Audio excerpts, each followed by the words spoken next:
செங்கல்பட்டு வடக்கு மாவட்ட தலைவர் தேர்தல் 5/1/2025 அன்று தாம்பரத்தில் நடைபெற்றது. இத்தேர்தலில் 15 நபர்கள் போட்டியிட்டனர். தாம்பரம் முனைவர் எம். கோபி செங்கல்பட்டு வடக்கு மாவட்ட தலைவர் வேட்பாளராக போட்டியிட்டார். கடந்த 12 வருடமாக பொது வாழ்க்கையில் தன்னை ஈடுபடுத்திக் கொண்டு பல்வேறு நிகழ்ச்சிகள், ஆர்ப்பாட்டம், போராட்டத்தில் கலந்து கொண்டு சிறப்பாக கட்சியில் பணியாற்றினார்.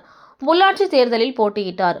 கட்சி வளர்ச்சிக்காக தன் சொந்த செலவில் தாமரை யாத்திரை நடத்தி 20 மாவட்டங்களுக்கு நடைபயணம் சென்று கட்சிக்கு நல்ல பெயர் பெற்று தந்தார். மேலும் சமூக ஆர்வலராக பணியாற்றி 2015ஆம் ஆண்டு சிறந்த சமூக சேவை விருது மற்றும் முனைவர் டாக்டர் பட்டம் வென்றார். கொரோனா காலகட்டத்தில் ஏழை எளிய பொதுமக்களுக்கு தன் சொந்த செலவில் தொடர்ந்து 6 மாதம் தினமும் 100 நபர்களுக்கு மதிய உணவு வழங்கினார். மருத்துவ முகாம்களை நடத்தி வந்தார். இளைஞர்களுக்கு, குழந்தைகளுக்கு விழிப்புணர்வு மாரத்தான் நடத்தினார். ஒவ்வொரு ஆண்டும் சுதந்திர போராட்ட வீரர்களுக்கு புகைப்படம் வைத்து வீர வணக்கம் செலுத்தினார்.